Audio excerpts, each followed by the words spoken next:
Hello, good afternoon, everyone. My name is Alexandra, and I will be your moderator tech for this session. I'm here to provide virtual support for both you and the presenter during the presentation. So if you need any questions, please feel free to send me a private chat and I will assist you. And now to announce this afternoon's session titled Flex the Iron Chef, presented to you by Robert Mayfield. Thank you. Yeah, thank you very much. Hello, everyone. Last session of the day. I'm going to put the link in the chat if you want to have access to those slides and follow along. That's great. I think we are just going to get started. I have several demos planned, so if we run out of time, we might not get to do all of them, but I always like to try to make presentations interactive and have a little bit of relevant direct instruction as well. So I'll put that link in one more time, and then I'll be pasting a few links in as we go. If you don't want to participate and you just want to watch, sometimes it's what I do during sessions. I just like to watch, and that's totally fine, but it'll be great to see from like a student perspective and kind of experience it from a student perspective if at least some of you jump in. So my name is Robert Mayfield. I teach in Northern California at Ripon High School. And I've been using Edge protocols, which Iron Chef is one of those Edge protocols, for about 5 years now, and pretty much fully using them on a near daily basis in my classrooms at this point. Real quick, just so I get an idea in the chat, like on a scale of 1 to 10, with 10 being like very comfortable, and you have lots of knowledge about Edge protocols or Iron Chef, and 1 being you don't know anything about them, can you just put a number in the chat just so I gauge a little bit of where we are with Edge protocols and Iron Chef? 1, 2, 3, 8. Oh, Paula, I remember Paula from yesterday. Okay, a few you in the middle there. Okay. We got a lot of like 5 and below, so that's good. So it might be really helpful to do some of the demos. I'm going to kind of be giving feedback and playing the teacher as you guys do the demos, so you can see kind of what it's like from the student perspective, but also hear how I facilitate this Edge protocol in my classes. So let's get started. And I talk really fast. I got 2 monitors, so if you want to unmute, no big deal. You can interrupt me at any time, or if you want to just post questions in the chat, then, or even raise your hand, I'll be checking that every few seconds. All right, so this is a recipe card that the creator of Edge protocols, or at least the co-creator, John Carippo, some of you may know him. He has these for all of his Edge protocols, but today we're just focusing on Iron Chef. So essentially what an Iron Chef lesson is, it's a jigsaw. A lot of you have probably done jigsaw type lessons where you break up a long reading or some kind of text or activity into multiple parts, and you have like one student do part of the reading, and then again other students do different parts. So Iron Chef is simply that. You have each student gets one source, like something to read or listen to or watch, maybe a short video, article, even maybe a website, even like a scanned picture of a textbook page.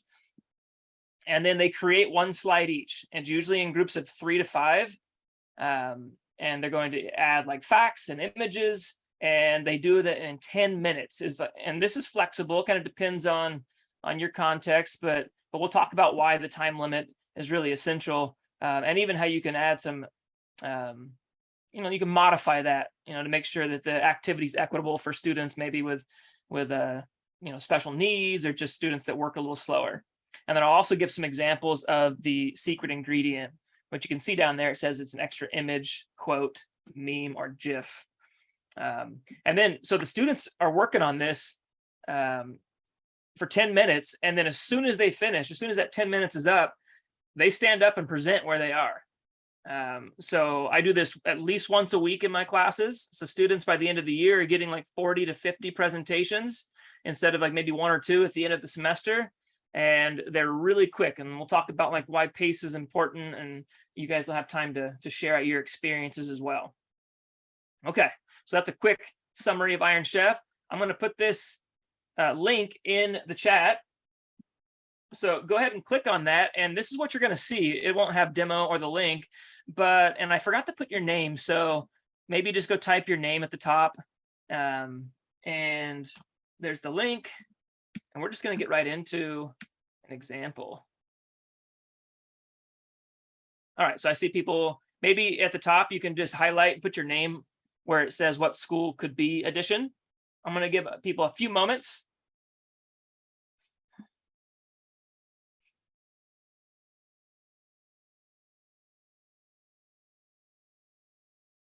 Okay, and I'll repeat this if I need to. And remember, you can put anything you need to in the chat.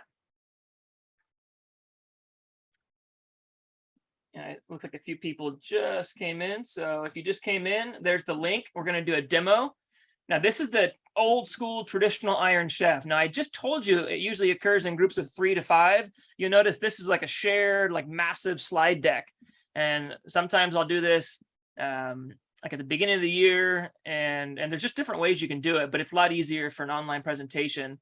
So you're not going to have anything to read, right? Because this is going to be like just using your prior knowledge. But the prompt I'm giving you is like what school could be.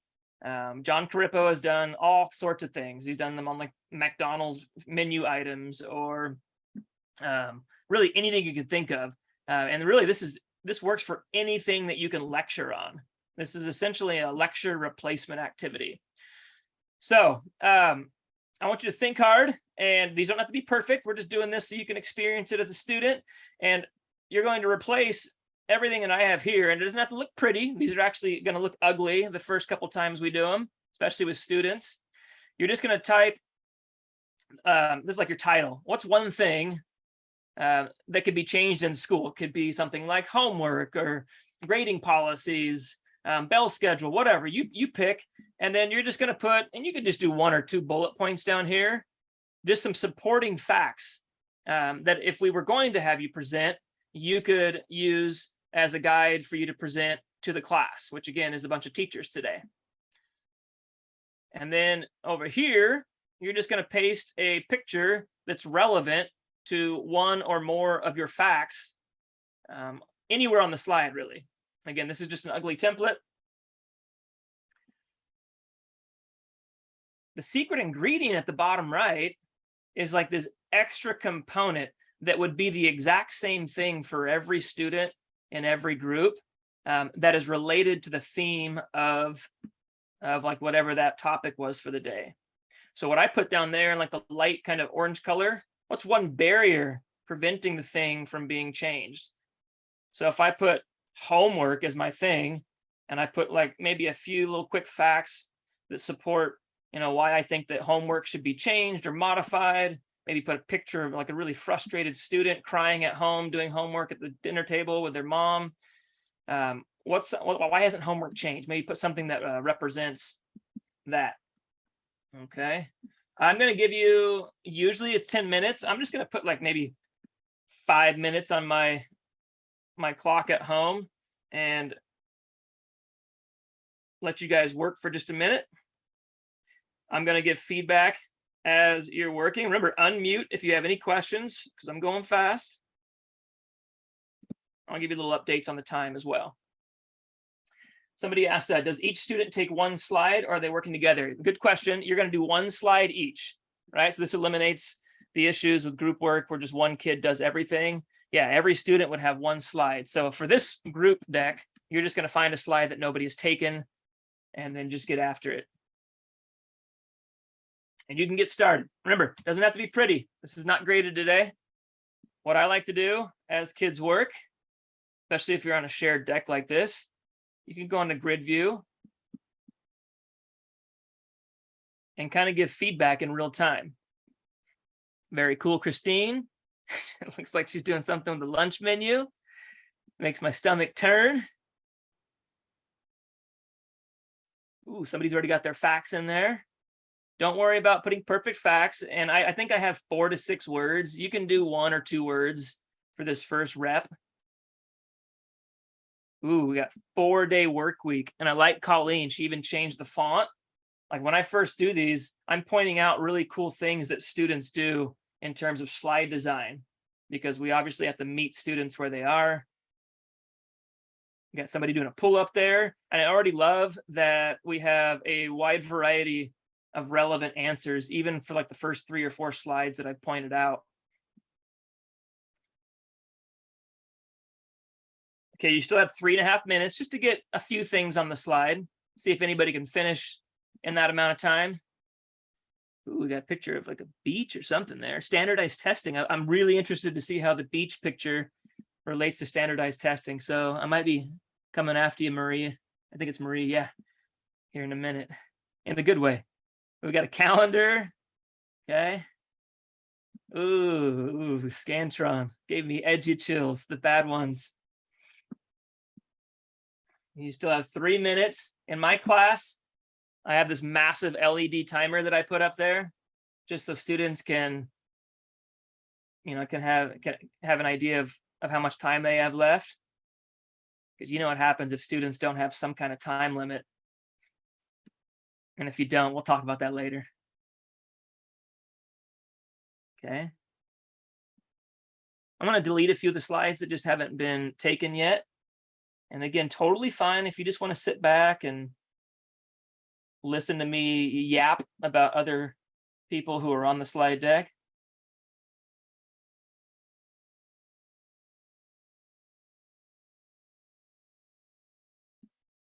Okay, and we're at the 2-minute warning. Ooh, we got some money here, money, time and money. I'm interested. And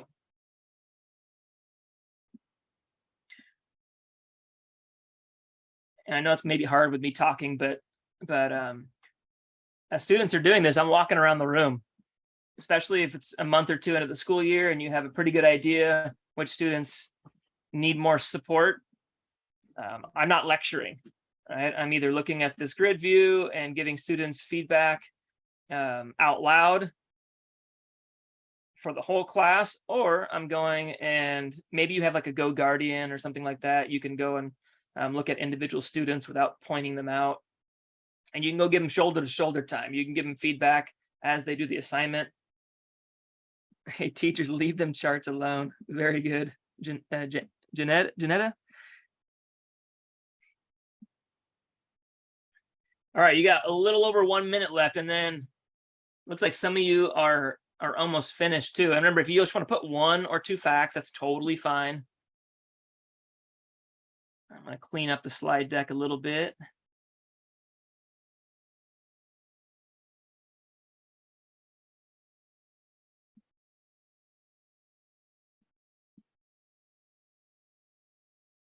Ooh, somebody put the government for testing. Interesting. Yeah, capitalism.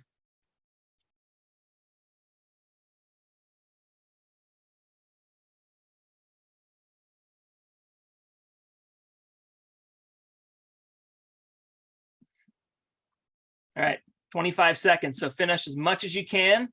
We're shortening it a little bit again, just for the sake of this presentation. And a lot of you are pretty much done, and they don't look maybe super pretty or dolled up, but they don't have to, especially at this point.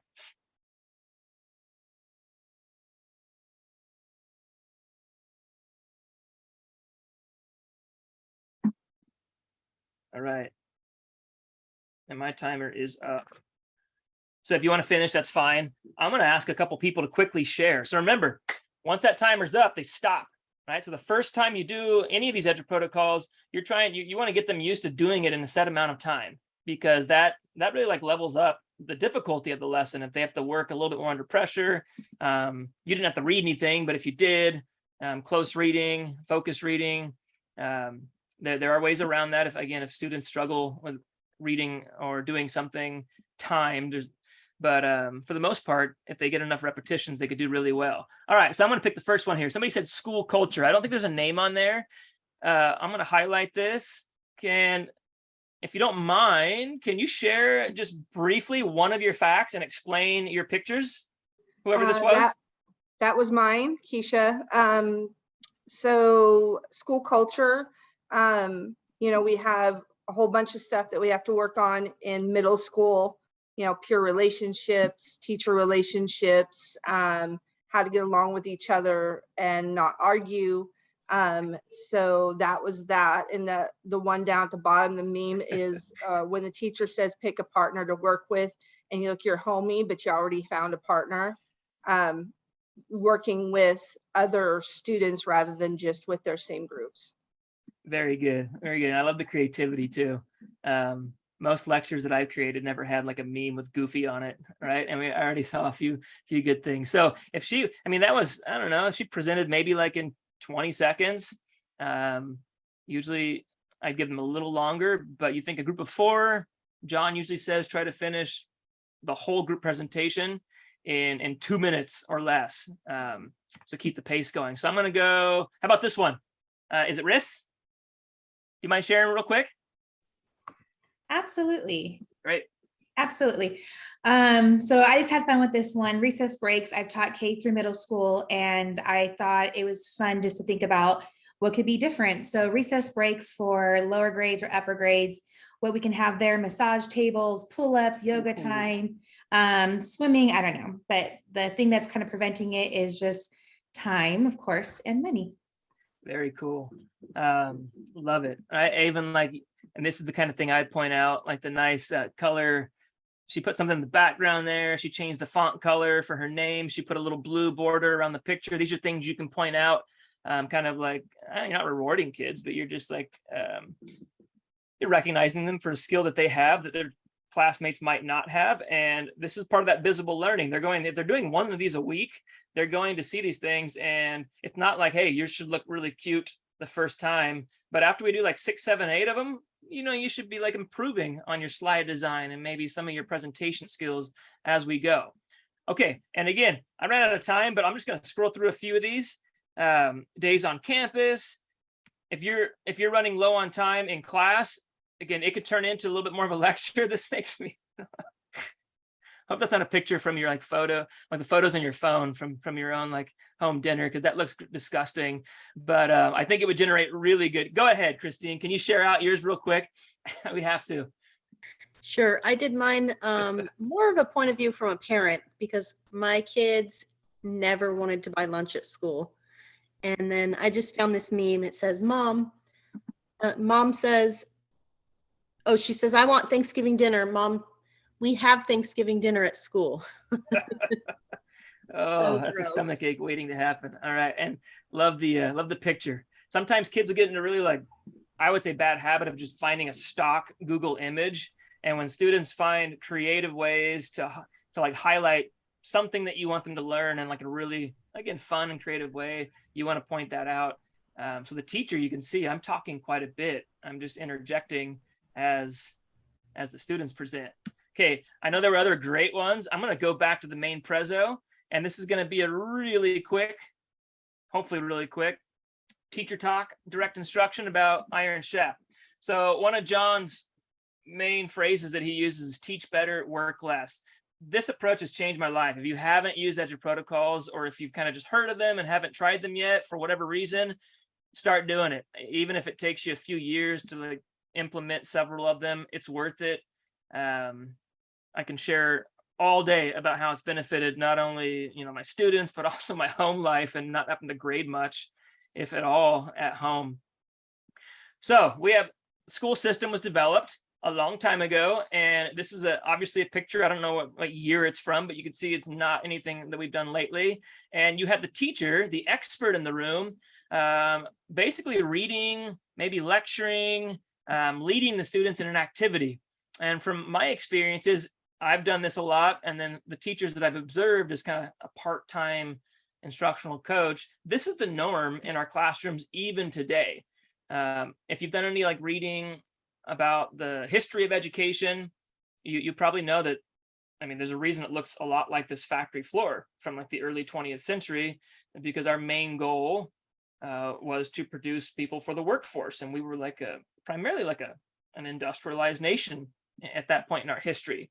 But we've changed, right? And I think Agile protocols can help shift the teacher from just being someone who has all the knowledge and just wants to like communicate that knowledge in a really teacher-centered way to something much different that doesn't minimize the role of the teacher at all.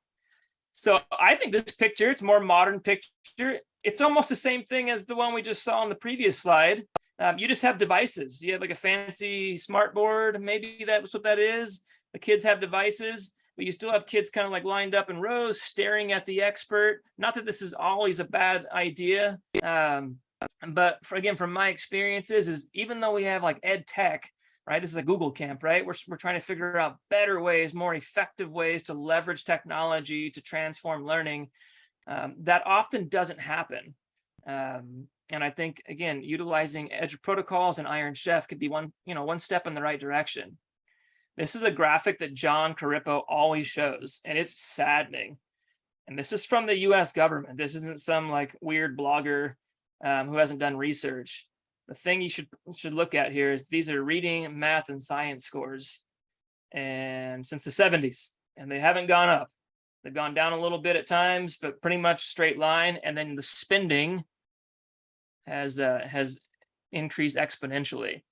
So in other words, everything we do in education works for some students, but clearly most of what we do isn't working for all students.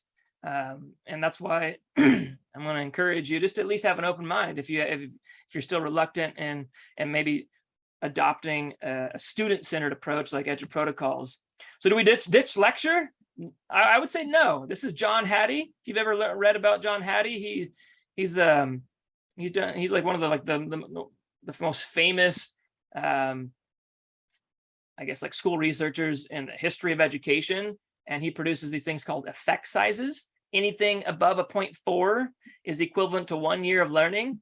And so you could see direct instruction, in which lecture is a part of direct instruction, is actually a good thing, right? And I want to show you, hopefully I already have a little bit, that you can still do Edge protocols and still have a little bit of direct instruction incorporated into that. You're not just like saying, here's some links and a slide deck, kids, get after it, I'm going to go sit down.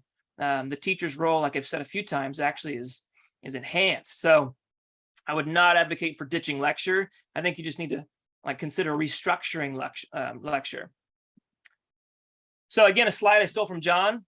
He says Edge protocols, it's a remix, not a rebuild. So traditionally, the expert, the teacher, gives direct instruction. The kids do work, which is often DOK level 1 or depth of knowledge 1, where it's like rote memorization, memorizing stuff. And then feedback comes later. You guys can think, but just for the sake of the pace here, feedback in my classroom 10 years ago was like the end of the unit test. And by and large, from what I've seen in other classrooms, when teachers pose questions in a model where direct instruction is like maybe the dominant teaching method, they often answer their own questions, or you get the same 3 or 4 hands all year long. I went my entire like educational career never getting called on one time. I always tell my students that. I was just that compliant memorizer who never gave any teacher problems, and I never got called on. Not that I didn't have anything to say. So with Edge protocols and Iron Chef, the students do the work first, just like you sort of just like played around with Iron Chef. And you can have, there are some lower level depth of knowledge Edge protocols, but there are also some higher level ones as well. After the students do the work, actually while they're doing the work, the teacher is giving feedback. And then while they're presenting their work, there's going to be opportunities for more feedback. And then like I mentioned before, when I'm like giving students feedback during an Iron Chef presentation, yes, the students are going to make errors. They're going to make mistakes. They only had 10 minutes to read something and then create a summary slide and present it. That's where we come in, right? So the students are working on skills. They're doing a lot of relevant like content presentation that the teacher has given them like high quality resources to read and prepare the slide with. And then you step in and you maybe do a little like mini lecture. And then you just repeat it over and over and over again, meaning we're going to do Iron Chef next week and we're going to do different Edge protocols on other days. And John's real big on repetitions. So why do we time things? There's something called Parkinson's law. You can see that effort level is really high, the less time there is, right? And you guys, again, if you've ever given kids like, I don't know, 2 minutes to do a think, pair, share in your class, most kids aren't using the full 2 minutes to do that think, pair, share. They might turn and pretend like they're talking about whatever you wanted them to talk about, but really they're who knows what they're talking about. John always says, if your wife tells you, husbands, to have the, if she's leaving for the mall and she says to have the vacuum or the living room vacuum by the time I get back, what does she hear? What does the wife hear as she pulls back into the driveway? The vacuum cleaner fired up, because it's human nature to procrastinate, to hold back. And I know most of us in this room, including myself, do that as well. So that's partly why we have a time limit. It levels up the difficulty, the challenge, but also students and humans in general waste time when you give them too much of it.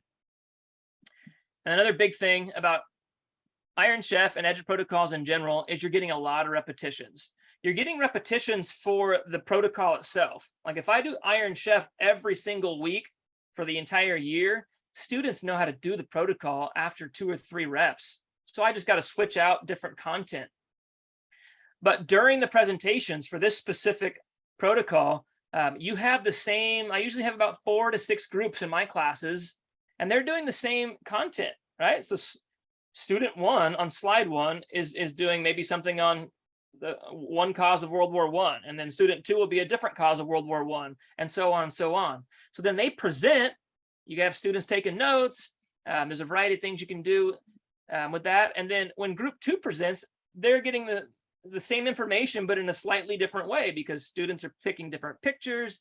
They're pulling out different facts. They're communicating it differently. So instead of the teacher saying it once in a lecture, like is more the norm from my experience, you have 4 to 6 groups of students repeating it in class, all in one class period, right?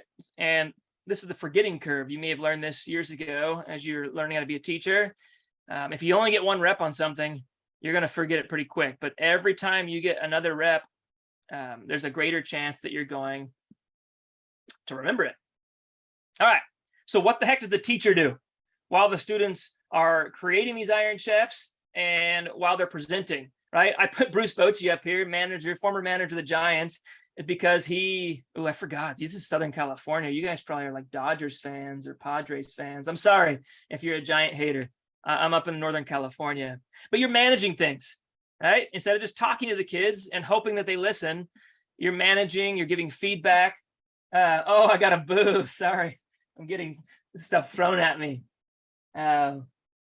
Yes, very good, Jennifer. Jennifer, I missed that a minute ago. Jennifer says that Ed Tech has actually a 0.34 effect size, meaning the way that we currently use Ed Tech in classrooms is actually hurting student learning more than helping.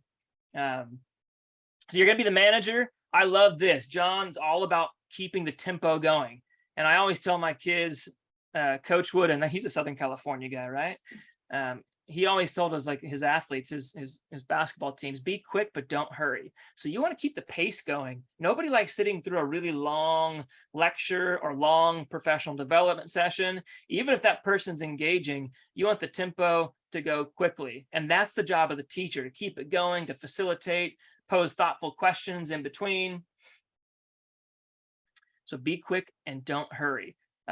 Don't have your kids come to the front of the room. It takes extra time that you don't want to waste, right? Remember, you want every kid to present something meaningful, like create it and present it and take notes and learn something all in like 1 45 to 50 minute period or less.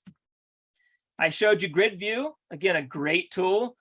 Check that out, a great way to, or especially if you're on a shared slide deck with students where you can like scroll through and just see all the students working at the same time.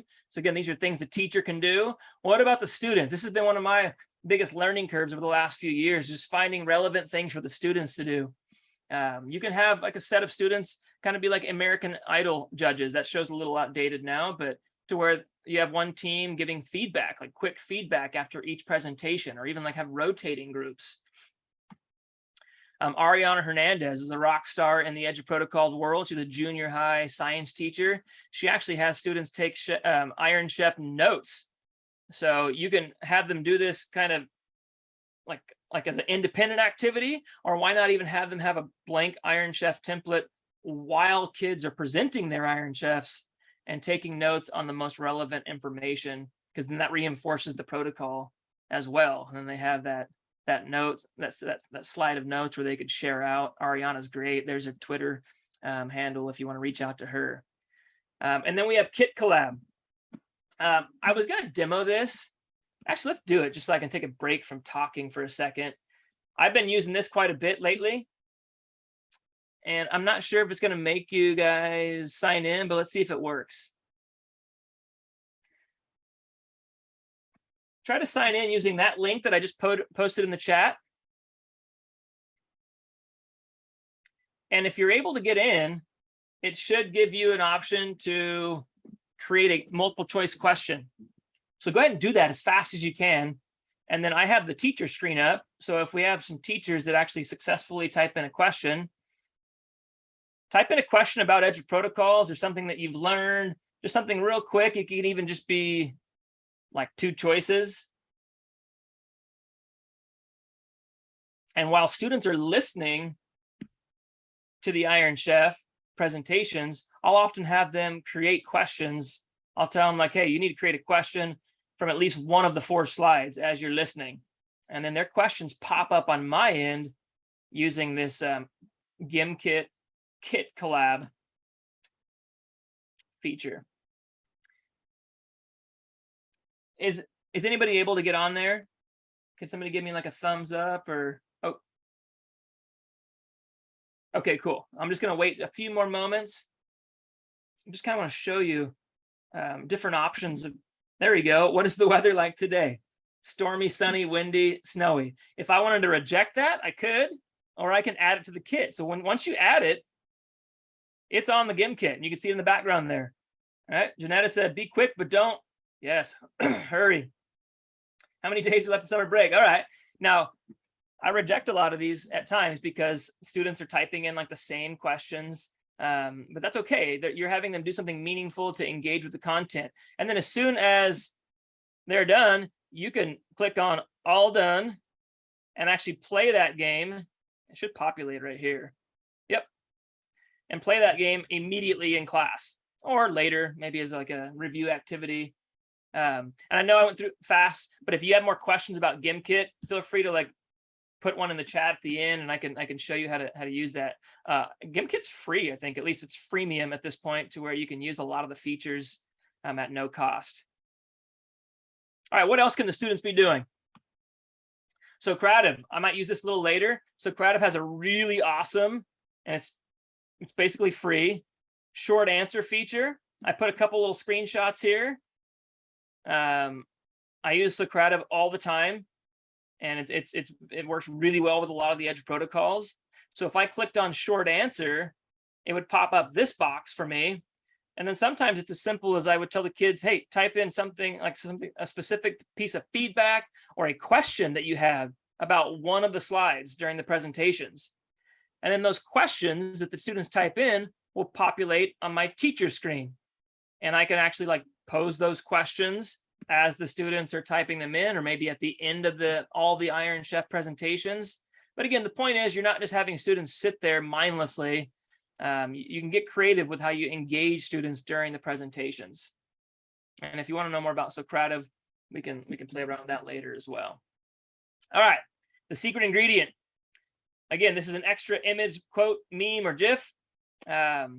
I often like to put something, you guys saw one, I think it was like a barrier of like the what school could be demo that we did earlier. But if I'm doing something academic and more content related to my subject, I'll often have them, hey, connect a previous concept that we learned maybe a few weeks ago to whatever the topic of your current slide is. You could even do fun facts, tie it to current events. There's a couple awesome EDGE protocols authors on the slides here. I'm going to show you a few samples. This is from Scott Petrie. He did a Women in World War II Iron Chef. And for the secret ingredient, he had students just cite the source, right? So they practice like citing sources, and he can see the source. You can get really creative with how you do this. And then you can see sometimes you can have like a paragraph instead of bullet points. You know, they got the Rosie the Riveter gal here. I think this is Jamie Housley. You can see it. She incorporated, I think this was a science class, but she had the students write a simile about that creepy animal as the secret ingredient. You got some Darth Vader stuff going on here. And this teacher had their students incorporate a famous person. In this case, the person chose Joe Biden, and relate it to a character from the reading that they had done in class. Very cool. So very flexible in terms of what you do for the secret ingredient. All right, and this is the main part of the presentation. If you want to unmute or type any questions you have at this point, are there any questions? We're going to do a couple quick demos, which will allow for more questions. I'll pause just for a second.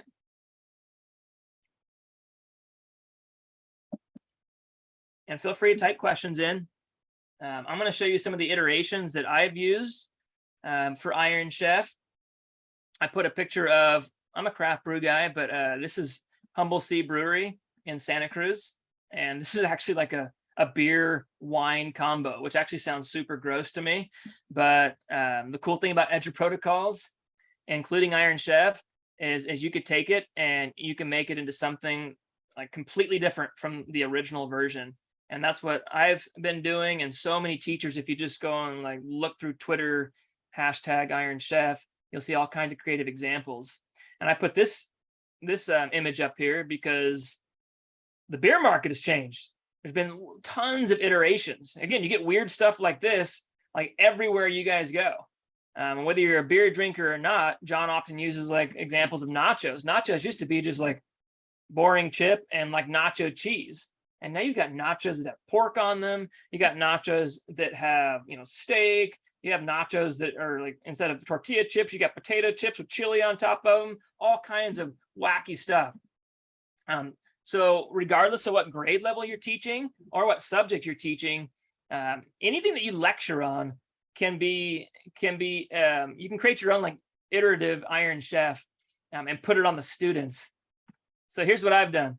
And I don't have any questions yet, so I'm just gonna, here we go. When you first introduce Iron Chef, do you do a fun topic, favorite food, or jump right into class content? Great question. You do something along the lines of what I did earlier on. I know that wasn't super fun for students, but you always do what Kim Bogie, awesome presenter, who I think has done a couple at this conference, and the other Edge Protocols authors, they call it Smart Start. And if you want that, I don't have it linked to this slide deck, but you always start with something that's really low cognitive load. All right. Like I'm going to do Iron Chef yourself the first week of school this year, to where the kids are just going to make an Iron Chef slide on their own. And then they're going to present them, or they might present one of their partners. But the short answer, yeah, I've seen John do like your first piece of technology, like it was a Game Boy for me.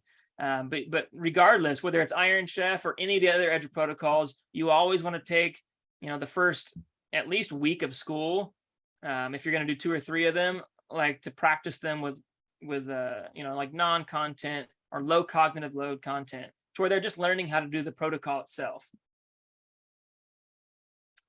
I hope that answers your question.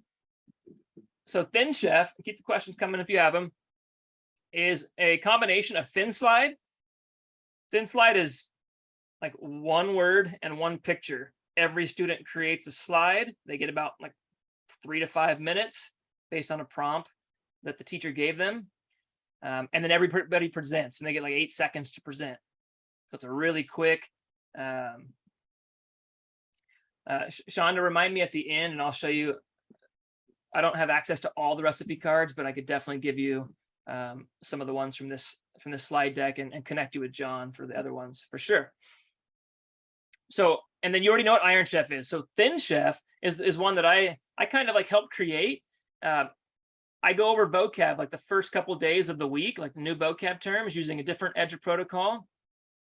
And I wanted a quick way to take a slightly deep dive into some of the most important vocab terms. So Thin Chef is shorter than Iron Chef in terms of how much class time it takes, but it's more than just the regular 1 word, 1 picture. As you can see on this recipe card, you basically have students, you give students 2 words, often vocab words, or you give them a prompt based on a vocab word, and then you have them find 2 of their own words and find 2 of their own images. And again, they're all doing one slide each, and they get about 6 to 7 minutes. So we're going to do this just so you get a little bit of a practice. I'm going to put it in the link in the chat here.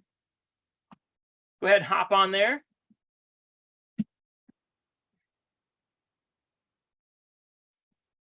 Ooh, it's running slow.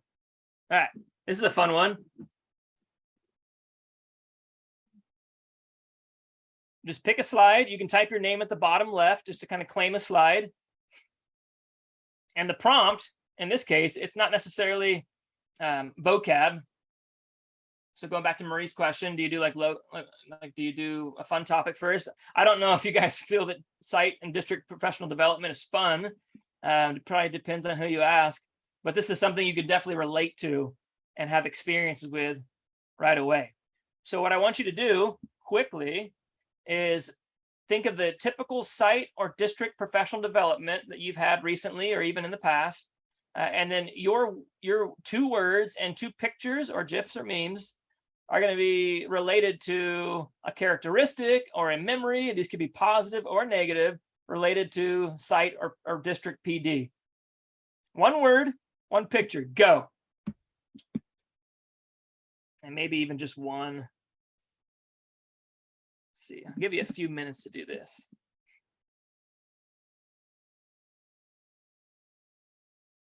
And if you're having trouble with anything, just unmute, or again, feel free to pose a question. Oh, we got like some kind of tiger or lion or cat, cheetah, or that's not, why is that a maybe that's just a cat. I can't see it very well. Oh, okay. We got somebody falling asleep in a meeting. I won't tell your admin that you posted that picture. I only respond to positive reinforcement. Okay. I love it. PBIS. You got somebody that maybe doesn't look bored, but looks super overwhelmed.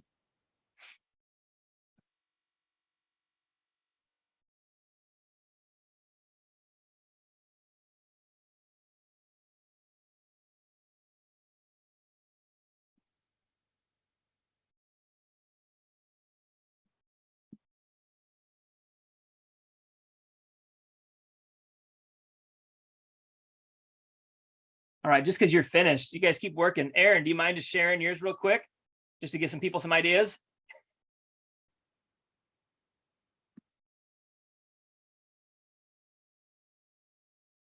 Is Aaron able to unmute? If you're talking, I can't hear you.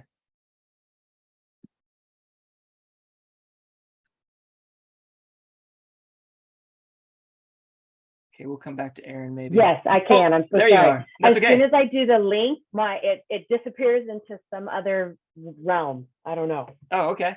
And then I have to hunt for Zoom. It's fine. Can you see it now?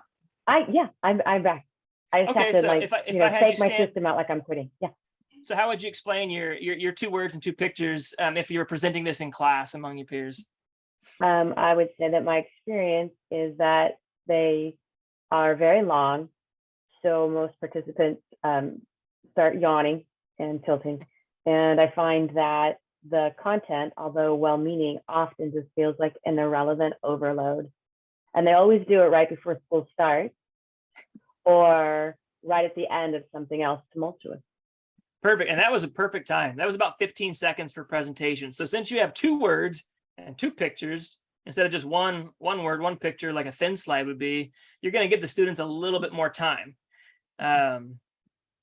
Let's see if we can find anybody else real quick. Ooh, we have a GIF or a GIF. Colleen, do you mind sharing just real quick? Yeah, okay. Sometimes it's pretty informative. I learn things. And then other times it can be just very repetitive and already heard it, already been there, already done it.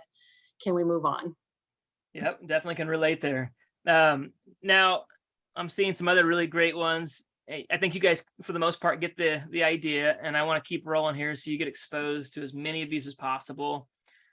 Here's what it kind of looks like in my class, and I just started using this the last few months. I teach like a human geography class to high schoolers, and I'll have students work in a group of 4, and I'll say, okay, well, slide 1, you guys could pick whatever 3, like I give them a reading, right? Sometimes you can give them a reading, or you can just put like a vocab term or 2 up there that they have to like work through. But in this case, I gave them a couple options, a really short reading. And then slide 1 was like, okay, you have to do yours from like an economic perspective. Like your word has to be tied to why English is dominant from an economic perspective. Like, and then slide 2 might be social, right? Same thing. You can, I don't care which article you read or what short video you watch, but your words have to be related to, social reason, then political or environmental. So there's all kinds of acronyms, and like, so you can make categories, I guess. So it actually levels up the vocab. It goes beyond just maybe the memorization of the vocab term and definition. And in a really quick way, you have like a real quick deep dive into selected vocab terms or other course concepts. This is just one real quick one that from that same activity. Why is English so dominant? And the student chose, well, movies and education. And I think they probably chose social for this, even though this could have overlapping categories. And the student talked about how movies are mostly in English or often in English, and that threatens lesser used languages because people like to watch movies even in other parts of the world. And you can finish this whole thing, like every student, once you get dialed in and the students have a few reps, you can finish like an entire Thin Chef in like maybe 15 minutes, to where every student is processing vocab in a meaningful, slightly deeper way than just memorization. And they're practicing those slide design skills and presentation skills. Okay, I'm going to keep rolling. Marlena Hebern, the co-author of the first, like of all the Edge Protocols books, she created a protocol called Sketch and Tell, where students are given a source to like read or watch a short video, and then every student has one slide, often in like a partnership or in small groups. And then instead of finding a picture, they have to draw something using Google tools.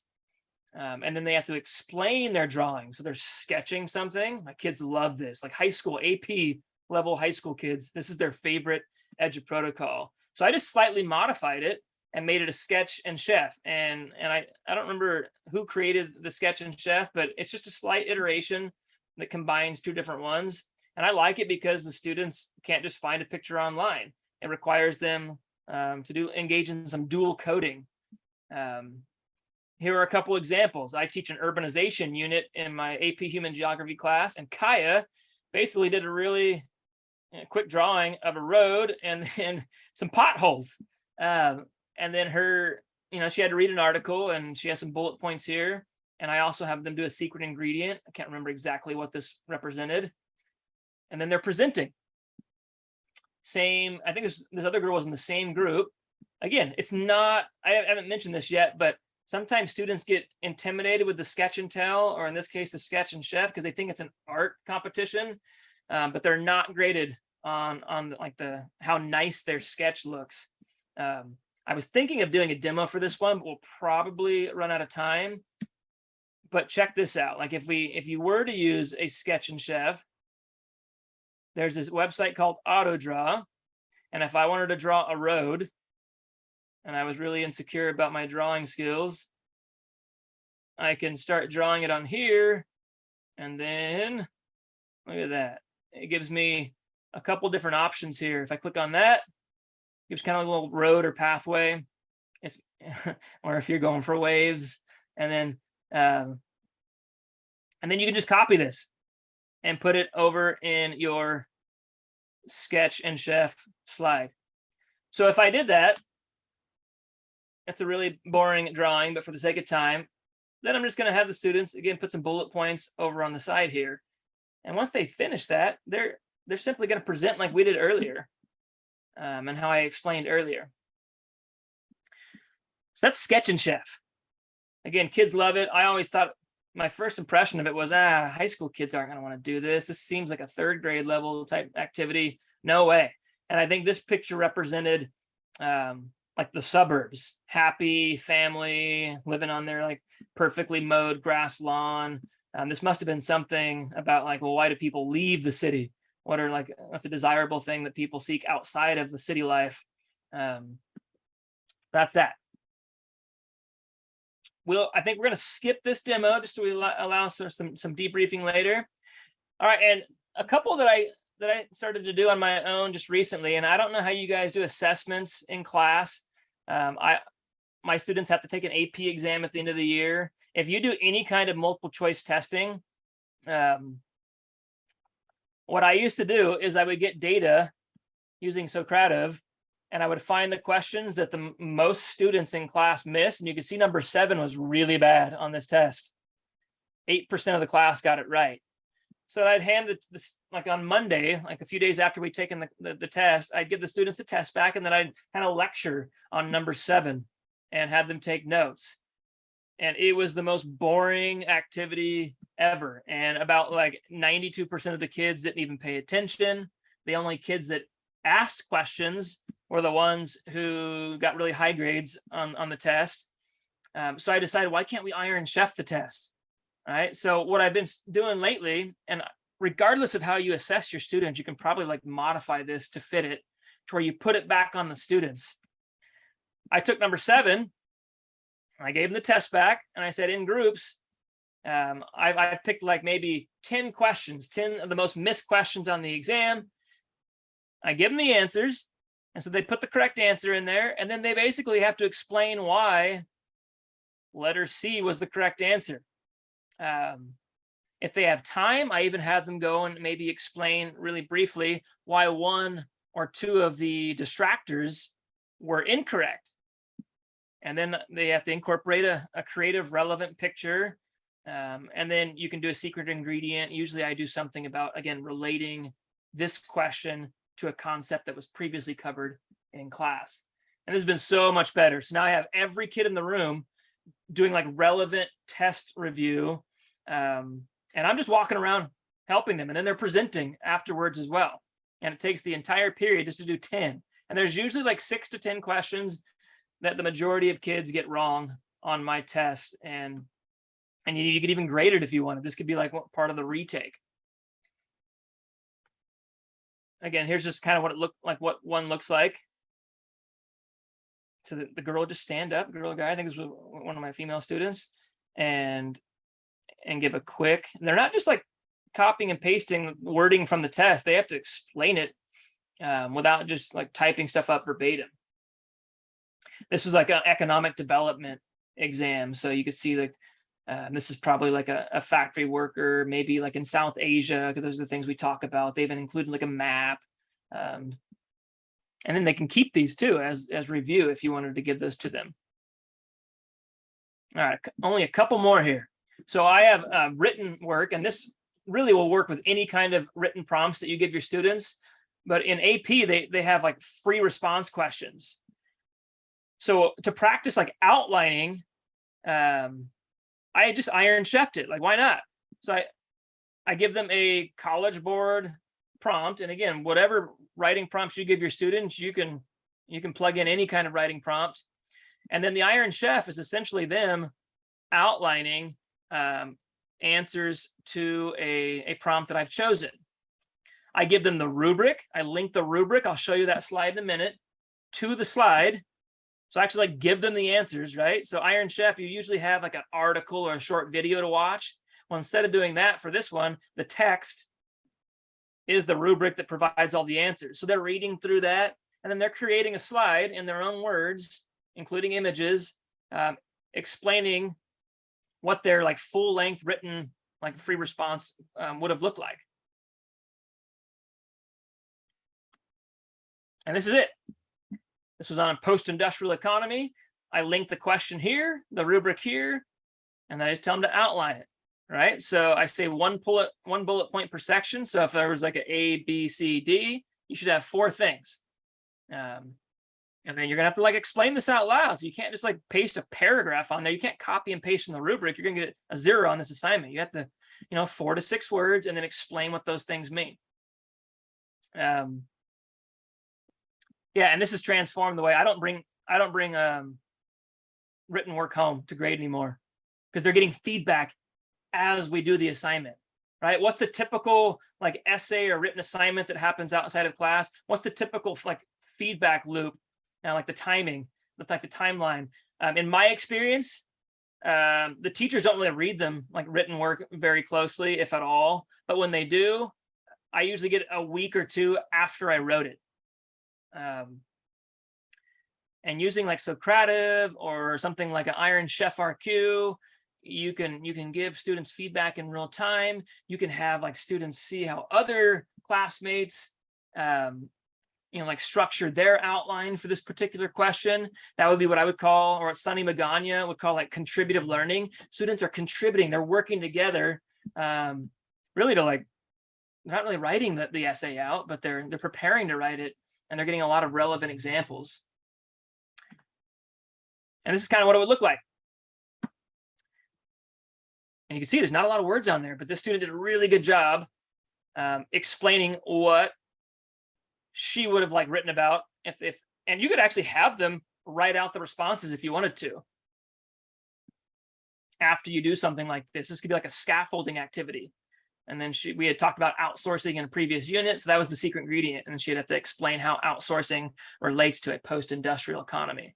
Now, again, not all of you guys are high school teachers, but you think about anything, again, any kind of question that you pose to students, and maybe you only require students to write a thesis statement, right? Or maybe you put a document on the slide and you just have them like analyze the document and create a slide on that.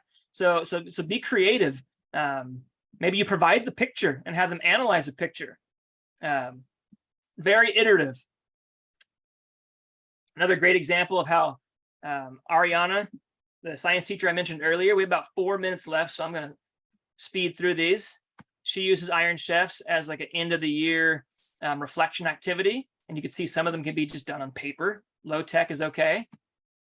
I mentioned Iron Chef Yourself earlier today, and Dr. Scott Petrie, he uses this with his students. He said I could put it up here, and he had like a thick set of hair. I think he still has hair, but that's really rich.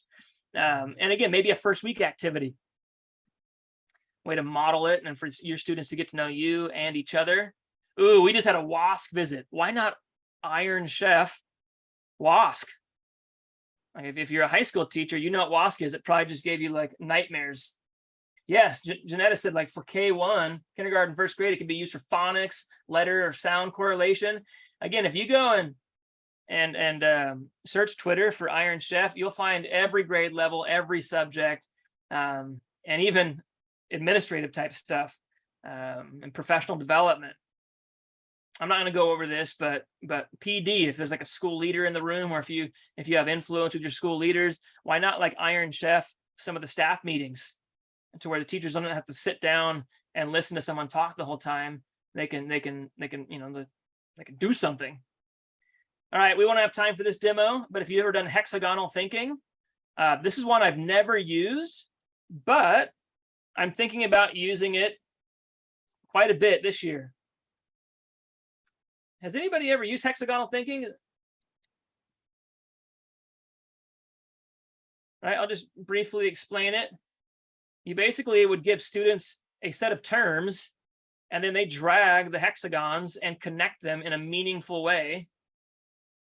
Somebody said they did in a PD and it was really weird. Yeah, I wish I had more time to explain it. But this is like a review session that we did at the end of the year for AP Human Geography.